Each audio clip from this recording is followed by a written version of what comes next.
You're listening to It Came From the Radio. As you know, this is Dr. Feldy. I'm here with filmmaker, writer, director TJ Kiss. He produced Renters and is currently producing the movie Necromance. Welcome.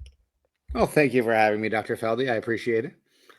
Yes, you're welcome very much. Taking some time out of my busy day, and it's really great to have you. I've been seeing clips all over. Jennifer's one of my patients, and she's been showing me clips. hmm You've been busy with this Necromance movie.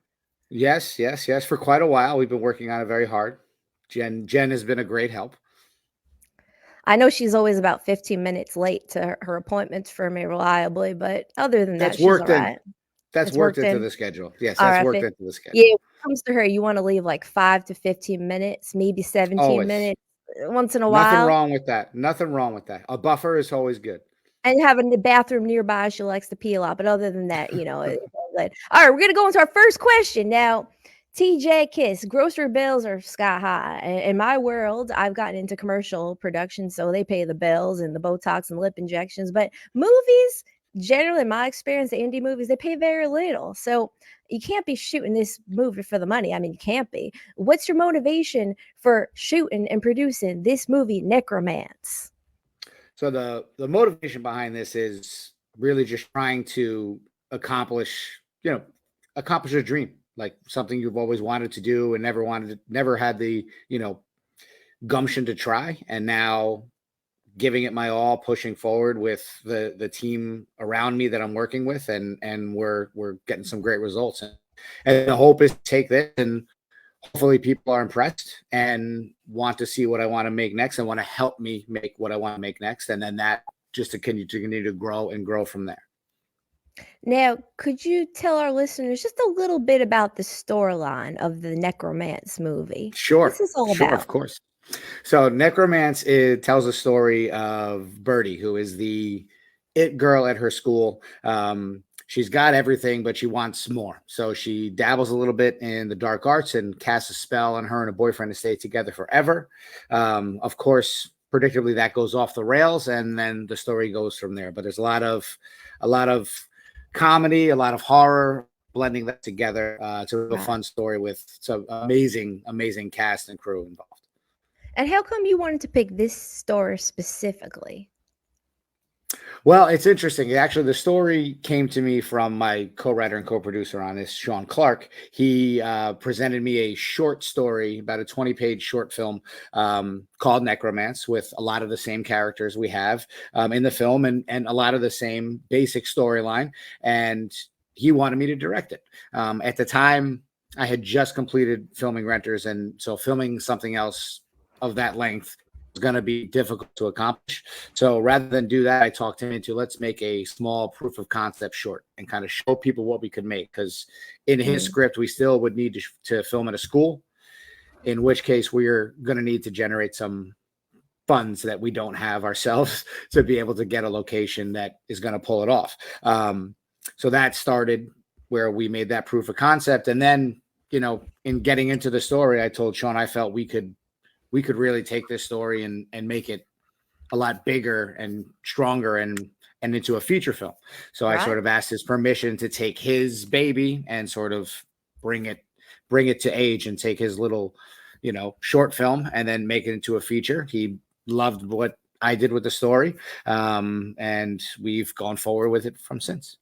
I gotta tell you, I'm personally me, personal Dr. Feldy. I'm not the biggest into horror and gore. I read your script. Jennifer gave me my script. She actually read it to me while I was doing Botox injections. I started crying at the end. I felt something for this script. This is a really, really cool script. I saw some clips. This is not just like slash them up, bust them up, and gut them. There's actually some substance to it. Your lead actress is phenomenal. All the characters are quite Yeah. interesting, it seems like. Well, yeah, I definitely I did try to bring as much to it as I could, and we didn't want it to end up being just a typical teenage slasher. Right. So we kind of tried. So it's almost more. Jen actually said this. She said it's more of a cautionary tale about the use of the dark arts and witchcraft and stuff like that, where Right. it's not really glorifying it so much. We're seeing a girl who has everything, and then how everything changes because she pushes too far to try and get it all, as opposed to just Right. enjoying the great life that she has. Right now, I'm not much of a religious. I'm not too religious. I've been dabbling a little this year. I've been, well, we're the same age. I'm like, what's this all about?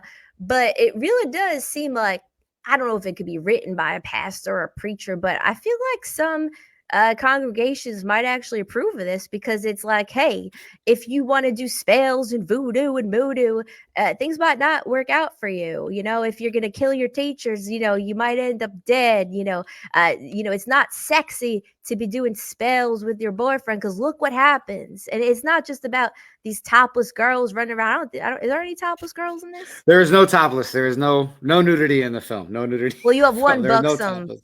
There's definitely have one buxom girl, but it's not a typical horror where you have like 6 naked girls. There's quotas sometimes.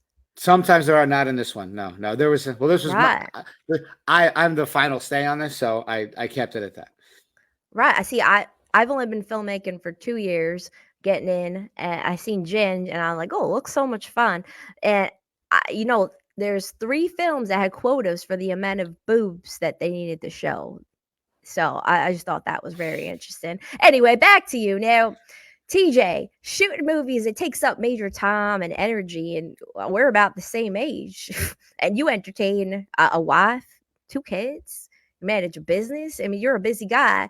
And many people out here say, oh, if you really want to, you'll find the time. But no, there's 24 hours in a day, and you have to make sacrifices. You can't do everything. A lot of people say, oh, you can do everything. No, you can't.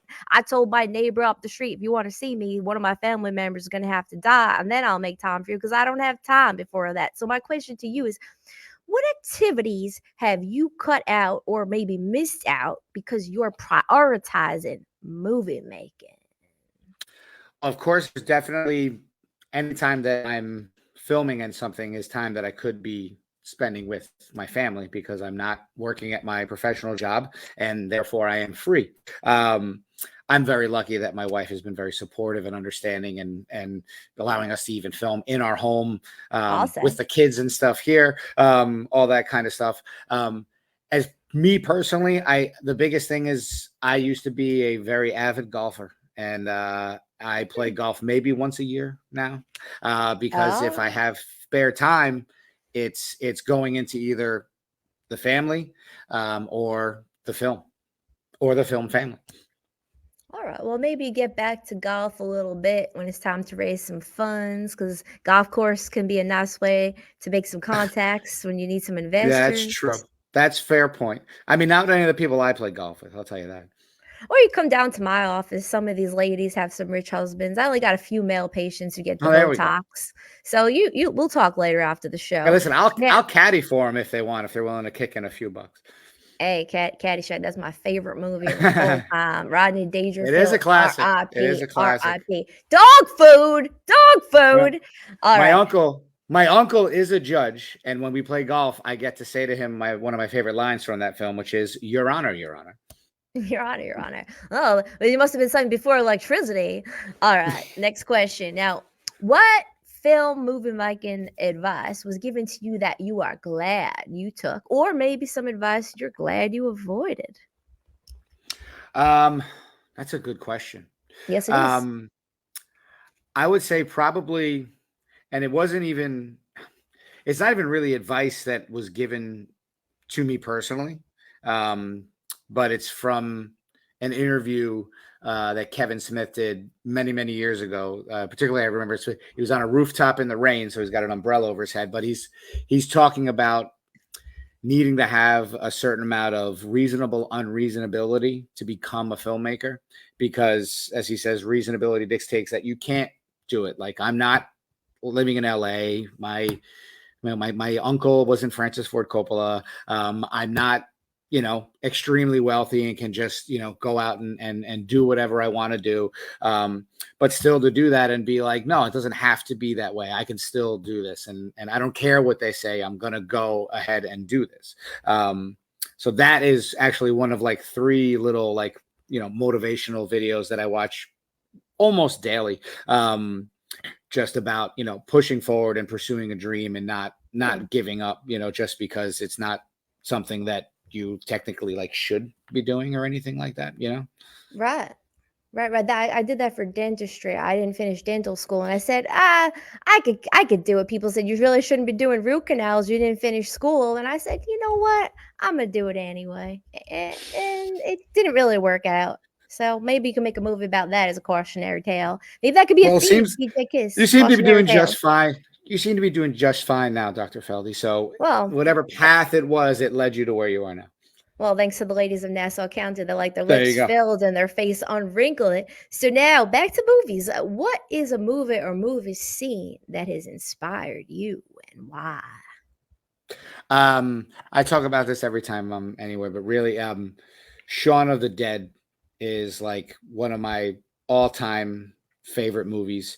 Probably just below like The Big Lebowski, which is something I can recite and not have to actually watch. But mainly because that movie really ties in home because it brought me back into being like a horror fan.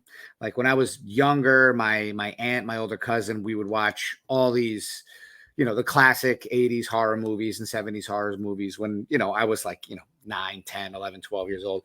And then when I got into high school and then into college, I kind of, I don't know, I felt it was all kind of retreads and I don't know, I wasn't really enjoying much. I wasn't really into the, the Hostel and stuff like the torture porn kind of stuff. Right.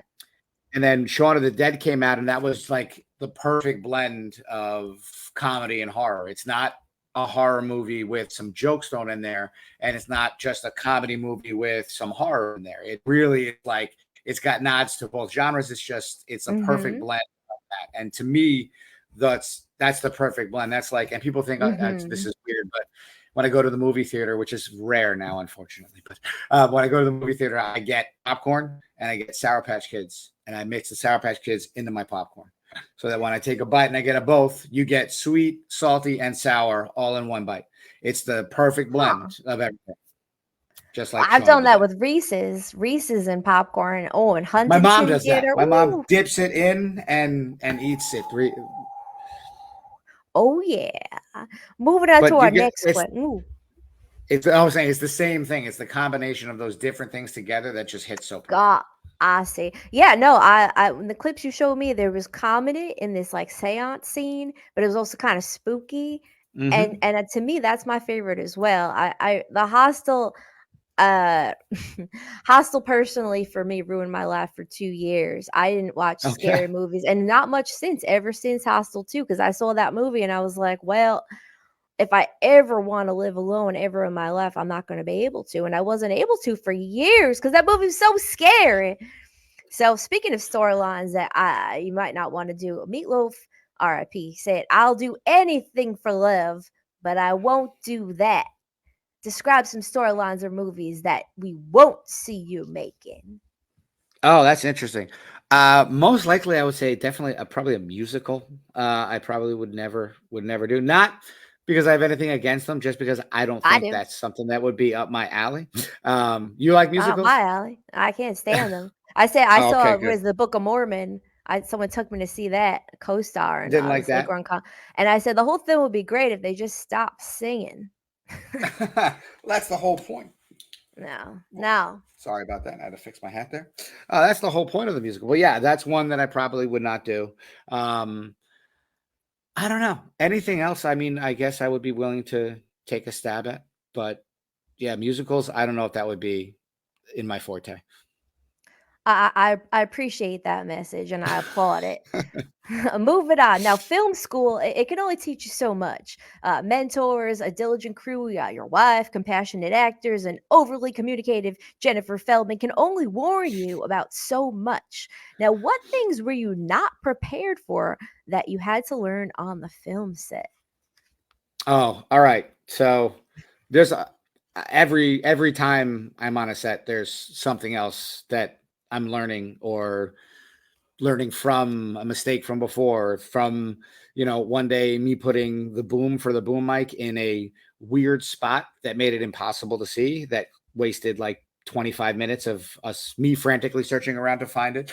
Little things like Ooh, that, to like right? like like bigger things like being more diligent on, scheduling in advance and booking locations in advance and over communicating. The difference in being a director and having a assistant director on set versus doing it all your own, especially in a larger scale setting. Right. All those kinds of, there's not one thing I could tell you, Jen, because every single time I do something, there's something else that I'm learning, which is great because that's the only way I've been able to get to where I am now, is from learning from Right. all the mistakes I make.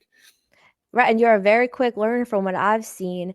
And really, the way I see film sets, it's kind of like a microcosm of life. Everyone has to be in the spot where they need to be. If someone's playing a wife and they should play a construction worker, it's all mixed up, mumbo jumbo. And really, if you're not learning anything on a film set, I would imagine that you're not learning anything in life. And people can't learn lessons in life, and they repeat the same lesson. Mm-hmm.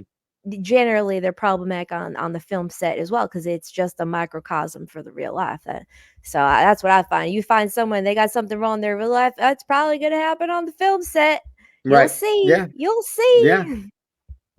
So now, speaking of film sets, what's some top 5 or top 3, or I don't know, top 20, top 1 locations that you would like to use? So probably the number one is a casino in Atlantic Ooh. City, mainly because I have a story, a short story I wrote that I want to eventually develop into a script that would take place there, mainly in the casino. So that would be number one on the list, because it means I would be able to make that. Right. Aside from that, like, that's something I'd have to think about. And next time I'm on with you, I'll give you some Yeah. more options. So number one, casino. Okay, casino. Specifically in Atlantic City, it would have to be there, the boardwalk, all of that. Basically, Atlantic City. I would want to film in Atlantic City. All right. Well, I might have some yeah, that might be This possible is on some down. level. This is further down the road, Dr. Feldy. This is Well, I'll tell you this. Jennifer came into my office. She doesn't get Botox or lip injections, but she comes in, we just chatting up and just chomping up. But she's afraid of needles. But she had done makeup in Atlantic City, and I'll tell you a quick little story of what not to do. Nice guy that she was shooting for, seems like it, right? I'm not going to mention any names. So she goes all the way to Caesar's Palace, do makeup. She's offered nice, pretty penny to do it. All right, I'll go in for the day. She says, all right. She had seen me. She drove to Atlantic City, got there, stayed about an hour, hour and a half or 2, because the producer failed to get everything approved for this short film, or maybe it was a feature film, whatever it was. And Caesars stopped down the film. And that the story is that she told me they were carried in sandbags and film equipment. They weren't doing guerrilla shooting to a hotel room. They actually rented out a hotel room. They did spend money. And as soon as the Caesars saw the sandbags coming in, shut it down. And she said this producer looked like he was gonna cry. And she told me, she gave him a little pep talk and said, "Listen, how old are you? I'm 20 years older than you. Are you gonna forget this day?" And he said, "No." And I said, I said, "I feel like I'm her sometimes." Well, I guess you're not gonna make this mistake again. And Correct. You yeah. better not. Yeah. Yep, he ended up, I think, renting out some fancy place in New York City, maybe like Lotta Palace or something like that, and it all Mm-hmm. worked out. But yeah, that was an expensive lesson, and the guy had to pay everyone for a half day. I think she said it was a huge crew, so that was an I expensive bet. lesson. So Yeah. you better, if you're gonna shoot in Caesar's Palace or hotel, you better be guerrilla shooting, real secret, and be ready to run, or you better Yeah. be willing to shut it down. Totally approved. Yeah. Or be totally approved. Yeah. Above Yeah. board. Above board. So you know what? This will be concluding the radio portion of the interview. All So right. you know what? Why don't you give us our socials and we'll close up the radio portion, send it back to it came from the Sure. radio. So TJ, where can we find you? What's your website, socials? Give us the news. Best spots would be on Instagram. You can follow me at KIGB Productions. You can follow the Necromance at Necromance 2024. TKiss24 on Twitter. All right. Or X. but that's pretty much it. That's the best spots. And on YouTube, you can look at Kiss It Goodbye Productions as well and see all of our previous shorts and mini shorts that we've done, and a couple little teasers for Necromance, and the previous proof of concept shorts are also available on there. All right. Any final thoughts for Came From the Radio listeners? No, thanks for listening. I hope I didn't bore anybody. All right. Well, that's an objective, subjective comment, so we'll find that out later. So now back to more Came From the Radio, back to the studio, Mark. And that concludes the radio recording. Now we can say whatever you want. You can curse, you can do whatever you want, because this is Facebook. Just don't mention the Fauci shot, or Facebook will probably shut you down. Got it. They don't really like that. Good. They don't like the word that rhymes with shmashmina shmom. Don't say that word. They'll shut it down too. YouTube will take down your entire channel if you say anything that rhymes with shmashmina shmom. Shmashmina shmom. Okay. Don't even say the word. Don't even say the word. You said it twice. Well, it has to rhyme. It's not the word, though. I see. You say it. You even say it as a joke, they'll take down your channel, the whole channel. No warning, nothing. I know one person that happened to. That's right. Really? Yeah, that's right. It took down his entire channel. The guy told me he had a story. He had a song that rhymed with Shmashmina, and it's got up to like 100, 200,000 views, and then removed the channel. And Jennifer just did 2 jokes about Shmashmina, and that she got strikes and couldn't use her channel for about 2 months last summer. So certain things that you can't say on the internet. And you can't say anything about Shmivy Shrips. Anything that rhymes with a Shmivy Shrimp of any kind. You'll have bots come in, they'll say Shmivy Shrimps are great. There's no such thing as a bad Shmivy Shrimp. Happened to me. So TJ, our radio portion of the interview is concluded. You could ask me anything. I got more questions for you if you'd like.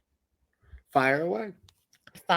All right. So, are there any messages, feelings, or ideas you want to share specifically through your filmmaking? Oh, wow.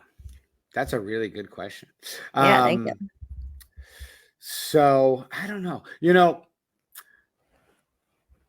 My wife and I's relationship, in how it developed from when we first met at Ruby Tuesday, when my first or second day she was training me as a server, and then we worked together as servers, and then she trained me on bar, and we worked on bar together, and then I became a manager, and then so how a long time ago. Now she's like a business lady. I don't think she works at any restaurant now.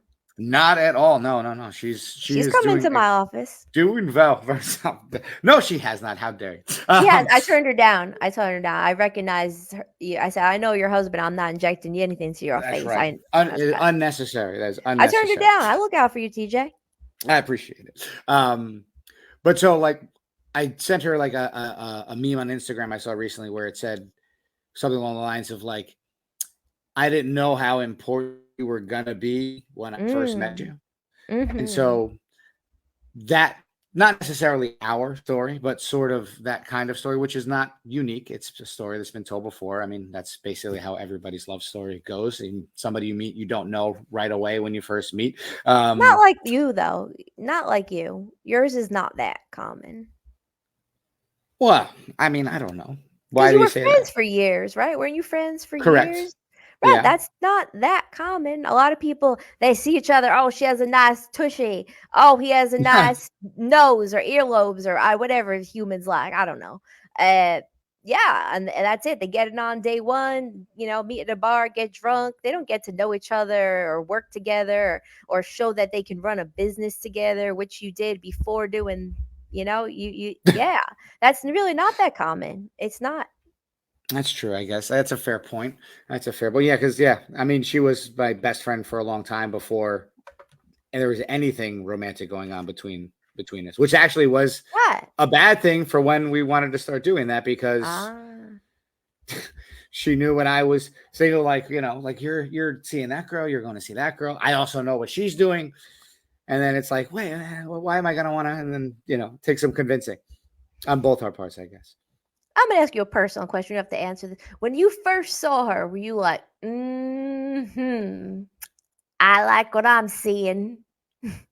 Look, she is very, very, very pretty, and she has beautiful eyes. So yeah, of course. But also, when I met her, she was, dating, like, if you work in restaurants, like, Right. especially in full service restaurants, there's always Mm. like a hierarchy, so Uh-huh. there's like, Mm-hmm. the managers, and then there's like your crew people who are like, there's like 3 or 4 usually who are like, they're on Right. a different level. So Oh, he right. was like Mm-hmm. there. So it was like Oh. she was dating him for a while before I had gotten there. So it was like, Uh, I thought she was attractive, but there was never a thought. And then I became like friends with that guy. So oh, there right. was never a thought of that ever developing And then into you any stole her sort of, away from him. What a friend are not even, you? he blew Well. it. He Oh, blew it. all right. And Okay. then a few years after that is when I started, like pursuing, being like, okay, what are Right. we doing? Okay. Let's try. Right. Okay. I just had to ask about that. I love to hear about relationships. It's just I mean life is empty without relationships. Now back to your filmmaking, your Sure. professional life. Now, what kind of movie makers or directors would you like to be compared to or not compared to and why? Oh, wow. Okay. So, um, Kevin Smith is one of my big heroes, obviously. I mean, he's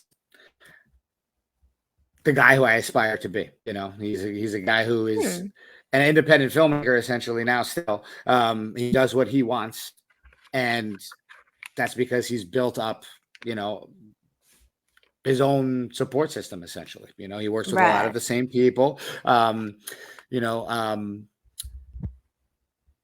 Tarantino. I don't know. I never would be like Tarantino, but he's somebody I would strive to be like. Again, same thing. Like, he spends so much time, and he's not pumping out a movie every year. When he makes a Mhm. movie, he takes his time, and he takes an approach where he's not rushing anything. It's gonna get done when it's gonna get done, and that's something that I've tried to take in, particularly this project being my first feature film. And I don't want to rush any of it, because everything we do is so critical and so Mhm. important, because we get one shot at making your first impression. And I want to True. make my first feature film to be as close to the thing that I've seen in my head all along.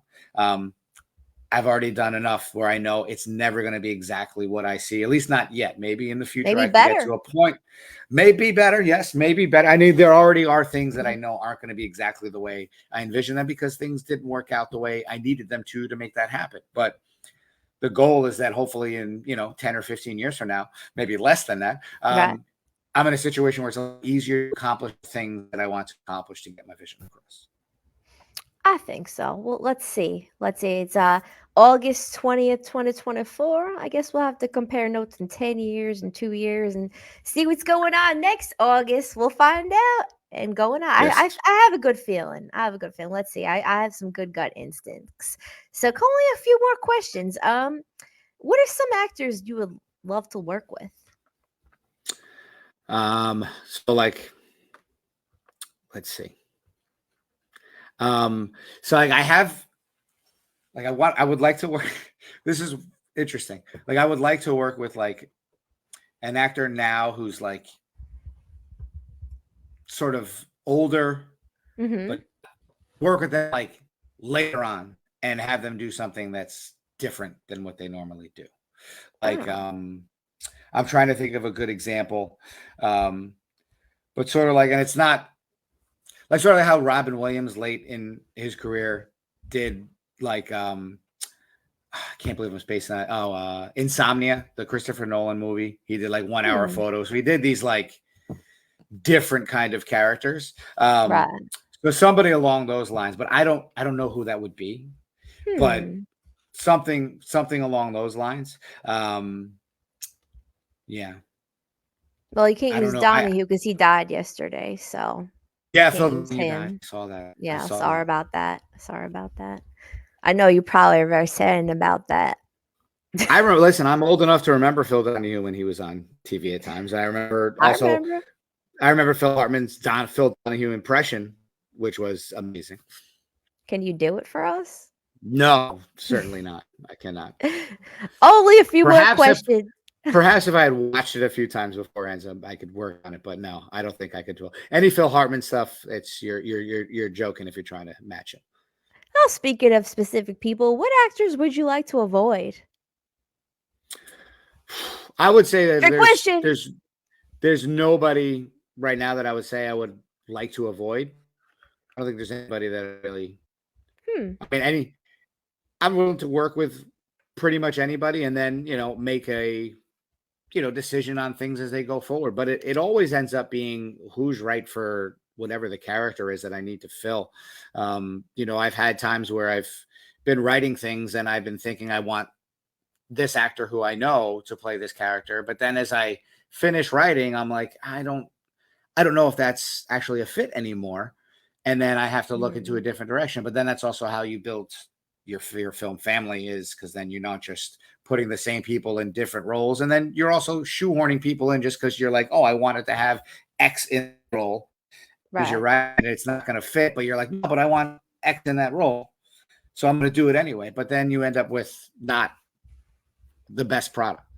So speaking of actors you want on your set, what are some things that you love actors to do on your set? And what are some things you're like, oh, please don't do that. Please, it really grinds my gears. Don't do that. The stuff that I love is well, I'll say the thing that what I would not like on set is, just be focused, you know what I mean, on what we're trying to accomplish. I don't know if Jen has spoken to you about the times on set with me, Dr. Feldy, but I try to keep it fun and loose and energetic, and I want everybody to be having a good time, because that's how we are going to get everybody who watches it to have a good time. It's if we're all miserable in what we're doing, it doesn't. And actors are great, but that doesn't. Something is not there sometimes if you're not in that great mood, and then it comes through on screen. So I'm very big on everybody's gotta have fun, and so when people are coming in with a big smile and energetic, and when we're cut and we're resetting or anything like that, and people are joking around with each other, and the other day Sabrina and Courtney, as two film shoot we had, they were doing this thing where they're going meow, meow, meow, meow, meow. I think it's a TikTok thing. I feel so old saying this kind of stuff, but I'm just like, it was driving me insane because it was like very annoying. But at the same time, I'm like, but this is great because look, everybody's loose. It's not everybody sitting around looking at their watch, waiting. When are we going? When are we going? When are we going? When are we going? It's keeping everybody in a good frame of mind. So that kind of stuff, all that kind of stuff is great. And then they're in a creative mood, so you get better bloopers if you're concerned. For me, I've only been a filmmaker for a little since Jennifer showed me, and I love the bloopers. That's my favorite part, when people do things and it's off script, and I love it, especially they keep the cameras rolling. I've even put my camera in the corner because I think it's just the most interesting part of the film set, what happens in between the takes, really. Yes, the BTS is a lot of the most fun stuff, especially when you're producing the film and you're going through it. That's the stuff that you share, because you don't want to obviously share cuts of everything you're doing. You want everybody to see the film together. So showing the behind the scenes stuff really brings everybody along for the ride. So the more, the merrier that you can get. And again, it's a great sign, because when we finish any of these shoots, any of these, everybody is asking for everybody to send them any pictures. And then the next day, everybody's phone's blowing up and everybody's adding their stuff to their stories. And it's the film family, it's everybody working together to get this out. But yeah, Jennifer, well, that's why I wanted to interview, because Jennifer said she had such a nice time working on your set. And believe me, I hear her rant and rave several times a week about all types of people in New York. I mean, there are some real I can't imagine Jen ever saying anything like that. She says a lot of things. She's got loose lips, sink ships. We only got 2 more questions for you. I'm a little bit more reserved than her. I'm a little more tempered. I got to deal with insurance companies, so I got to watch my mouth here. Understood. You want to deal with Oxford, and they see. Oxford checks my Instagram. I'll tell you about that later. It's crazy. All right, so yeah, Oxford United checks my Instagram, so I got to really watch. There's certain things. Yes, you do. And you know what? The representative, he seems to like brunettes a lot more than blondes. So, really? Shout out to Oxford United. All right, last 2 questions of the day. Now, when people watch your movies or Necromance movie or any of your movies, like what what do you want them to feel? What do you want them to learn? Do you want to teach them anything? You say, I'll tell you. What's going on? What do you want to MK Ultra them? Basically, I what I'm looking for is throughout the course of like when I did Renters, this is what I looked for, and then what I'm going to be looking for when I the necromancy crowd is I want people to gasp when I want them to gasp. I want them to laugh when I want them to laugh. And when it's over, I just want people to be smiling and be happy with what they just watched, and Hmm. I don't have anything that like Renters. I wasn't trying to teach anything other than I wanted to see if I could make more than a 5-minute narrative that people could stand, and I think I accomplished that. And so now Necromance, we're taking it to the next level. But again, in this, there's a little bit more behind our story. There's Mm. definitely more of a journey for multiple characters. There are characters who's we're seeing them go through something a little bit. Mm. We have characters who are learning things. We have it's a bit of like an allegory for what our main character is going through, that has to do with the same thing of what a high school student, particularly a high school female student, is going through high school, where she's got all Birdie in this film, when she's going through what she's going through, is having moments where she can't control what she's trying to control, and her rage and stuff just comes flying out, which any teenager in high school goes through Right. all that same kind of stuff. But in our story, it goes to a different level, obviously, because there's the darks at hand. Right. And final question of the day. Now, you've been making films since 2019, 2020? Yeah, 2020 is when the first time I tried to do anything. So almost 5 years. So now, Mm-hmm. what advice in year 4 or 5 would you give to yourself back in 2020 when you were first starting? Last question. Ah, switch to real cameras sooner would Oh, be oh, number really? one, because How I, come? I I did everything on my cell phones up Uh-huh. until Necromance. This is the first project where I've been lucky enough to have really great equipment and really great people behind that equipment, that are helping me make this. And I was thinking like, yeah, it's not that big of a deal. The cell phones are fine and they're okay, but they're Mm-hmm. not. They're not. But aside from that, the other Hmm. advice I would give myself is, to just keep pushing. Like anytime you have a moment of doubt, just keep on pushing through. Which I did do a lot along the way, but knowing what I know now, which is that I feel like I can do this. What I'm doing, I feel like this is, Right. and I not only that, I feel like I feel really in my own when I am doing this. I really feel, like I'm in a right spot for me. And so that's what I would myself is during those moments of self doubt, just keep pushing, man. And now that I'm aware of a lot of your actors, some of your crew, I don't really know the crew that much as I'm new to acting, but you got some really great actors in this Necromance movie. You really picked a good bunch. How do you pick I them? well, one, I'm extremely lucky. This Necromance was a culmination of basically everybody I've met along this journey. And then it's also people that I had not met. I did an open casting call to try to get my two leads, Jane and Birdie. I got my Jane from there, Courtney Otero, who's been amazing. She was there at the first read. She was the first one we sat with. And what's really funny is Alex Sumakis, who's been helping us behind the camera and a little bit in front when we were filming at the school. She was Courtney's scene partner when we did our open casting call for the Oh, original, for when we did the Necromance proof of concept short.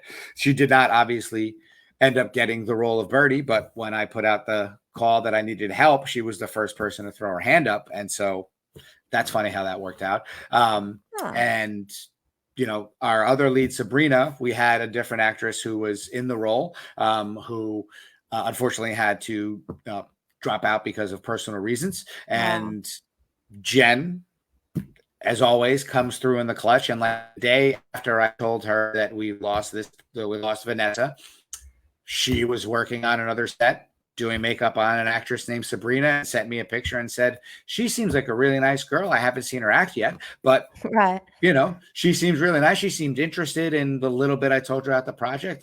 You want me to give you her number? And so then I met with Sabrina, and then she's been a godsend to the project. So kudos to Jen Right. for making that happen. Wow. Wow. Well, I don't know. You must have a good picker because you really picked a good bunch. I know a lot of these actors. A lot of them come to me, you know, Oh yeah. including one of your male actors. I do some injections in one of his faces. Oh really? I Right. wonder if I could figure out who. If you see anyone looking wrinkle free, it might be me. So, well, TJ Kiss, that concludes our entire interview. Any final thoughts before we sign off this evening?